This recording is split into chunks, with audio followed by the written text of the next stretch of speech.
Qualité de vie au travail, c'est autour de cette thématique que les professionnels en ressources humaines ont eu des échanges et se sont partagés les expériences en vue d'améliorer les conditions de leurs collaborateurs et favoriser l'équilibre entre vie professionnelle et personnelle. L'objectif de notre atelier sur la qualité vie et conditions au travail était d'échanger sur tout ce que vivent les entreprises en ce moment et de pouvoir apporter des axes d'amélioration parce qu'aujourd'hui, on ne peut pas parler de performance, on ne peut pas parler de productivité tout en ignorant la qualité vie et conditions au travail. Après les échanges fructueux, les participants à cet atelier ont salué cette initiative. Nous avons eu beaucoup d'échanges sur le thème sur lequel nous avons abordé, qualité de vie au travail.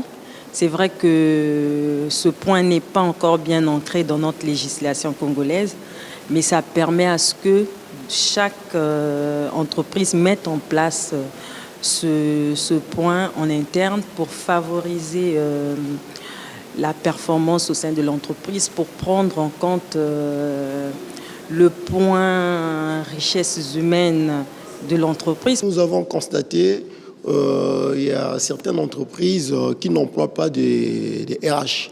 En fait, ils sont beaucoup plus concentrés sur tout ce qui est lié à la technique, mais la partie RH n'est pas prise en compte.